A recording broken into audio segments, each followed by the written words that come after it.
Hello, I am Peter Okwache. Welcome to Focus on Africa. Our top stories.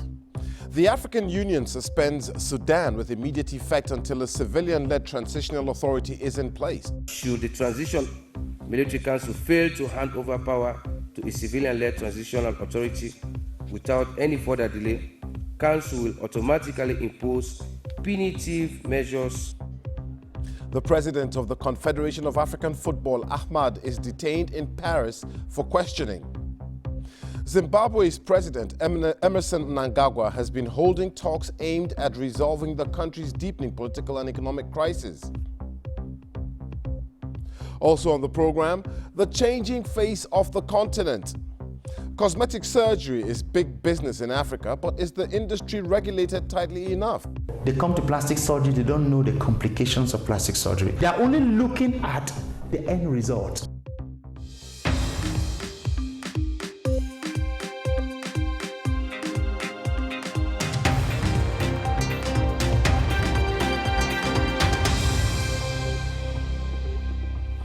Thanks for joining us here on Focus on Africa from BBC World News.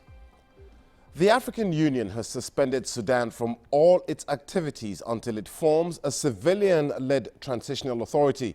The Union's Peace and Security Commission says it took the decision following the killings of unarmed civilians in Sudan over the last 3 days. The Union has called for an investigation into the killings, which are blamed on security forces. Should the Transitional Military Council fail to hand over power to a civilian-led transitional authority without any further delay, Council will automatically impose punitive measures on individuals and entities that are obstructing the establishment of a civilian-led transitional authority. We immediately do an independent investigation, impartial and transparent inquiry into the incident that have led to the loss of lives. Yes, we have sanctioned that, and that's part of our decision. Well, for more on the African Union's decision, here is our security correspondent, Tommy Oladipo. The African Union says that handing over to a civilian government is the only way out of this conflict, and so it's suspending Sudan until that is achieved. Now, what will this suspension look like? First, apart from Sudan being excluded from AU proceedings, certain individuals and entities who are seen to be obstructing the establishment of a civilian government will also be punished.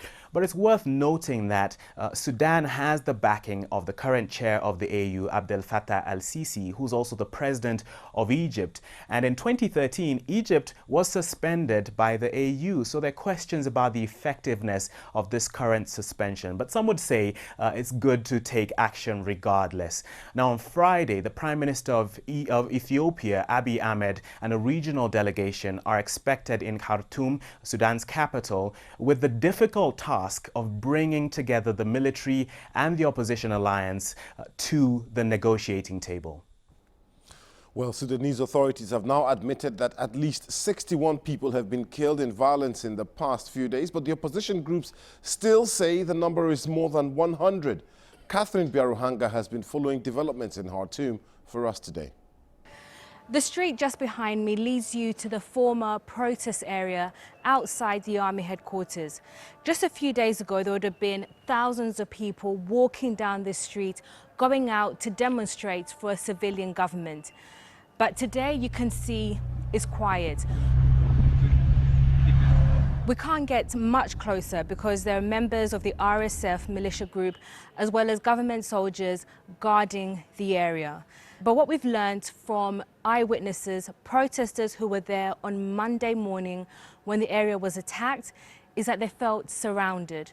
At around 5 o'clock in the morning, they saw members of the security forces surrounding the protest area.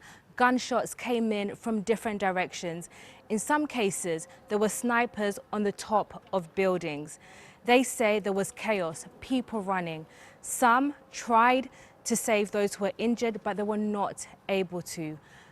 Worryingly, there are also reports that some women were raped on that morning. There's been international condemnation. There are credible reports that in these attacks, which are absolutely sickening, that some 100 peaceful protesters have been killed. Bodies have been found in the Nile. There are reports of rape on some of the protesters. I have summoned the Sudanese ambassador to insist that he take the message back to Khartoum that on behalf of the UK government, we call for this violence to stop and we join the rest of the world in our outrage against these reports. Doctors aligned with opposition groups say there is a severe shortage of medical staff in hospitals, which are being inundated with injured victims. Outside in the neighborhoods, there are continued reports that the militia groups are attacking civilians. Tomorrow, Ethiopia's Prime Minister Abiy Ahmed arrives in Khartoum to try to mediate between the opposition groups and the country's generals. Now, a tough week for the Confederation of African Football just got worse with the arrest of its president Ahmad in Paris and the hacking of the body's website. Mr. Ahmad was taken in for questioning by the French police over what is believed to be a contract unilaterally broken by CAF. On Wednesday, CAF sparked controversy when it announced that the second leg of the African Champions League finals, which Esperance of Tunisia won on a technicality, would be replayed. Well, African sports journalist Oluwashino Okeleji joins us now from Paris. Shino, what more do we know about this arrest today? Well, Peter, nothing much has come out since this news broke. You know, Ahmed from Madagascar, he was arrested at 8:30 a.m. At his hotel in Paris this morning on the orders of the Central Office for the Fight Against Corruption and Financial and Tax Offences here in France. So this is, like you pointed out, this is reportedly in connection with a contract that CAF terminated with German equipment manufacturer Puma in favor of French company Technical Steel. So Ahmad is accused of having influenced this decision. He's standing to be rewarded with up to $830,000, we've been told, but he has since denied these allegations. Back in April, when this matter came up, Ahmed announced that all decisions were taken in a collective and transparent manner, saying that it wasn't really a decision taken by just himself. It's not been a very good week for CAF, has it? Absolutely not. They just announced hardly 24 hours ago that the second leg of the CAF Champions League final will be replayed. This hasn't gone down well with the rest of the world. People have really criticized this. We understand that a CAF 22-member ESCO committee decided, some of them, about 5 of them didn't vote for this, but the big number, the biggest decision was made by the large number of the executive, and this hasn't gone down well. They've been critical of this decision, critics of African football. And how could this impact the Africa Cup of Nations, which kicks off in just 2 weeks? Well, this is really, really going to create another storm for a lot of people. I mean, when you look at on the media side, everyone is already fighting and arguing and wondering what's going to happen to the media. The media have also come out with a lot of question mark about the readiness of CAF to actually, organize a free, controversy-free tournament. But with all of this, I think conversations will be centered around all the problems off the pitch than on the pitch, Peter. And this is not really good for African football. Like you pointed out, another dark day for African football. Okay, Oluwashino Okeleji speaking to us there live from Paris. Thank you very much. Let's take a quick look now at other stories making the headlines across Africa. Police are searching for gunmen who abducted 2 Canadian nationals in Kumasi, Ghana's second largest city, on Tuesday. The female students had been in the country working as volunteers. They were taken at gunpoint outside their apartment and bundled into a car. Until recently, kidnappings were extremely rare in Ghana, but there have been several over the past few months, usually involving ransom demands. The president of Senegal, Macky Sall, says his government will find out if there is any truth behind a BBC investigation that says his brother had been awarded $1.5 million as part of a suspicious oil deal. Aliou Sall has denied the allegations. Another Ugandan musician has announced he's throwing his hat into the political ring. Jose Chameleon, real name Joseph Mayanja, says he wants to be mayor of Kampala. Announcing his ambitions, Chameleon said he'd been inspired by opposition politician and fellow rapper Bobby Wine. Zimbabwe's President Emmerson Mnangagwa has been holding talks aimed at resolving the country's deepening political and economic crisis. Civic society organizations say the meetings should be inclusive and not just involve political parties. But not everyone is keen to attend. Tendai Biti is the first vice president of the Movement for Democratic Change, the main opposition party. When he came into our studio earlier today, I asked him if he would be taking part. It's not possible for President Mnangagwa, who is the wrongdoer, who is the chief accused in the electoral theft that took place on the 30th of July 2018, to call for any dialogue, to preside over any dialogue. What we have said in very clear and unambiguous terms is that there must be dialogue in Zimbabwe. Well, that's what he's saying. That is what President Mnangagwa is saying. So we need the SADC, SADC, and the African Union, if not the UN and the UN Security, to actually guarantee this.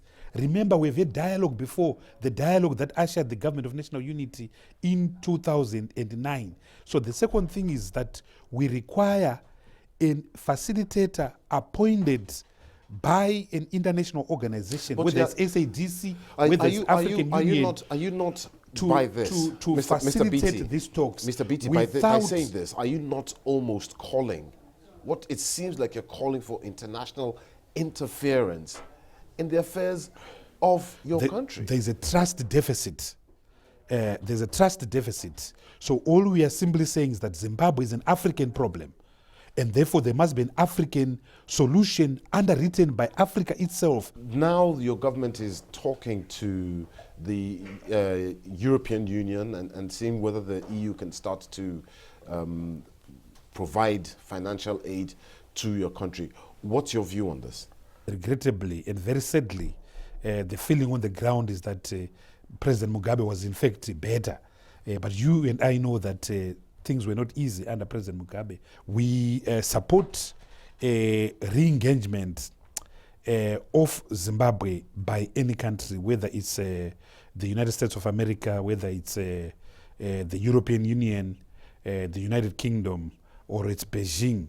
But we are very clear, and I say so in the context of the resumed talks between the European Union and Zimbabwe, which are done in the context of Article 8 of the Cotonou Agreement, that you cannot skirt the fundamental issues, which is the rule of law, which is legitimacy, which is politics. And any discussion that does not focus on constitutionalism, on the rule of law, on respecting the people's will that was subverted on the 30th of July 2018 will be a total waste of time. But, do you as the opposition not also share in the blame? Yes, we've had our own share of the challenges.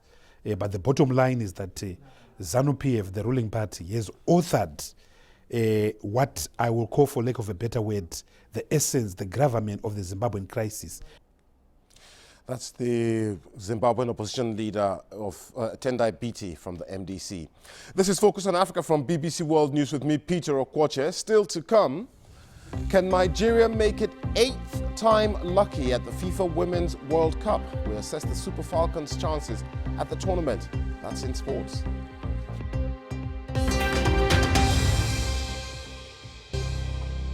I'm Peter Okwoche. The top stories this hour. The African Union has suspended Sudan with immediate effect until a civilian-led transitional authority is in place. Sudanese authorities now admit at least 61 people died in recent days. The president of the Confederation of African Football, Ahmad, is detained in Paris for questioning. Now, services commemorations have been taking place today to mark the 75th anniversary of the invasion that launched the battle to free France from Nazi rule. This is the current scene in the northwest of the country. The leaders of Britain, Canada, and the US joined French President Emmanuel Macron at a D-Day ceremony in Normandy, also attended by many veterans now in their 90s. President Macron saluted the alliance that made victory possible and the post-war institutions created to preserve the peace. This is the second day of the ceremonies to mark one of the pivotal events of World War II. More than 4,000 soldiers, sailors and airmen from Britain, the United States and Canada were killed in the D-Day attack. It's an industry worth more than $20 billion around the world. And now cosmetic surgeons are hoping to cash in across Africa. Cameroon is marketing itself as a top destination for those looking to change their image. But is the industry regulated tightly enough? The BBC's Clarice Fortuné reports from Yaoundé. Dr. Sami Oben saw a business opportunity in the cosmetic surgery industry.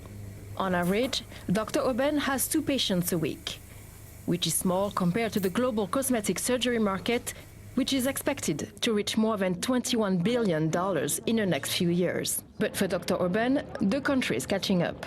Plastic surgery is a good business in Africa. There is 20% of Cameroonians that have money who want to live like the West, the Western kind style of life. And these 20% are always going out of the country. And whenever they're going out, they're carrying capital with them, going outside. They spend about 3-4 millions outside. But if plastic surgery is well developed in this country, this money that is going out can stay in this country.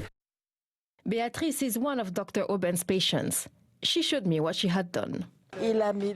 He put the fat here because I had no behind at all.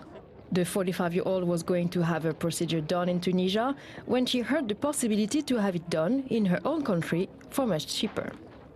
When he told me the price, I was pleasantly surprised. I said to myself, wow, if it costs me 3 or 4 times less than to have it done overseas, I'm really, really lucky. J'ai beaucoup de chance. Beatrice is part of a growing number of people getting work done on the continent, in spite of the danger associated to surgery. They come to plastic surgery, they don't know the complications of plastic surgery. They are only looking at the end result. But the growing plastic surgery industry remains largely unregulated across Africa, and there are few remedies when procedures go wrong. Those who dare have to weigh the risks against the perceived rewards. Now, Dr. Cameron McIntosh is a surgeon who specializes in treatments for the ear, nose and throat. He's also president for the Society of Rhinoplasty Surgeons in South Africa and joins us now. Dr. Cameron, I mean, do Africans understand how dangerous cosmetic surgery can be? Peter, thank you very much for having me on the show. I think it's dangerous to make generalizations about how dangerous do patients know surgery is. The important thing to understand is that people need to go to someone who has been trained properly, because it's very easy to do something, but it's not very easy to do something when things go wrong. And we have a little saying in surgery, when you cut, you cry. And it's really important to know that complications will happen. It's just a matter of how do you manage those complications. Now, here in Europe, we've heard stories about people who've gone over to Brazil to go and have different parts of their body reconfigured, if you like. Is there anybody who actually watches out for the patients in Africa? You know, somebody who tightens the noose to make sure that the patients are always safe if they undergo surgery? So it's quite interesting. In South Africa, as a rule, we have to spend 6 years at university and 3 years of working for the government in our medical degree. And after that, it's between another 5 and 6 years to become this. After 15 years, you become a specialist surgeon. We have, each of our different societies have governing bodies. Within our space, in the Rhinoplasty Society, we work together with plastic surgeons and ENTs, and we're working especially on plastic surgery on the neck and face. There is a big international overall governing body called the International Board of Facial Plastic Surgeons, under which a whole lot of countries would lie and continents would lie, but within Africa, that doesn't exist. So we are in the process of trying to build such a governing body within the African continent. So in Africa, there's very little patients can do. In South, it's highly regulated. The Health Professional Council of South Africa are the ultimate authority under which the various societies will fit. Okay, Dr. Cameron McIntosh, thank you very much for speaking to us here on Focus on Africa. Thank you for having me, Peter.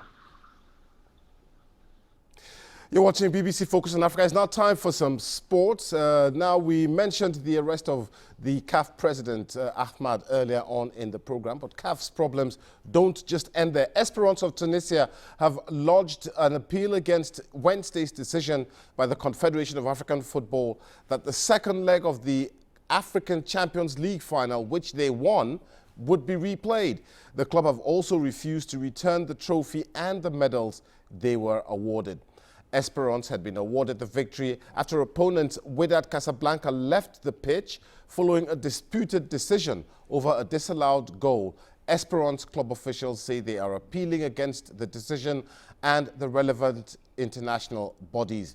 Esperance fans protested outside a hotel in the French capital, Paris, where CAF held a raucous meeting, two-day meeting over which it ruled that the second leg match must be replayed on another ground outside Tunisian territory. The Executive Committee of the African Football Confederation has unanimously decided. First, there was a lack of playing and safety conditions during the second leg of the final of the Champions League, which prevented the match to conclude. Secondly, as a consequence, the second leg must be rescheduled outside Tunisian territory. Now, Nigeria's Super Falcons begin their World Cup journey this weekend. They'll take on Norway before South Korea and France. FC Barcelona striker and three-time African Footballer of the Year, Asisat Oshoala, leads a cast of overseas-based players. But will this lead to victory on the pitch? Celestina Olulode now reports. They've dominated African women's football for the past 30 years, and hopes remain high for Africa's top football team. But Nigeria's Super Falcons face a challenging tournament ahead. They've played in all 8 Women's World Cups, but only reached the knockout stage once 20 years ago. Led by Swedish coach Thomas Dennerby since 2018, the Super Falcons are aiming to do better this year. They face South Korea and Norway in the group stages, but their toughest test will be against the host nation, France. If I was a player, if I still was a player, I really have been looking forward to that kind of game, because that's the best thing you ever can come to as a footballer, to play the host team in a World Cup, full house. Wow. The good thing is it's actually our last group game, so I'm glad we're playing them last in the group. So we're just going to try to get all the points we can against Korea and Norway, and then we'll see what happens against France. No African team, male or female, has ever gone past the World Cup quarter-finals. But the Super Falcons have won a record 11 Women's Africa Cup of Nations. And they boast a top squad of skillful players, including FC Barcelona striker and three-time African Footballer of the Year, Asisat Oshoala. But will that be enough to take them to the final? Celestina Olulode, BBC News. And of course, that World Cup kicks off on Friday in Paris. Just before we go, a look at our top story once again. The African Union has suspended Sudan's membership with immediate effect amid an upsurge of violence in the capital that has seen dozens killed. The Pan-African body has warned of further action if power is not transferred to a civilian authority, a key demand of the pro-democracy protesters. The union's Peace and Security Commission says it took the decision following the killings of unarmed civilians in Sudan over the last 3 days. The union has called for an investigation into the killings, which are blamed on security forces. Opposition activists say a paramilitary group has killed 108 people this week, but officials put that figure at 61. That's it on Focus on Africa. Don't forget you can get in touch with me. I'm on Twitter @Okwoche. But from now, from Focus on Africa, thanks for watching.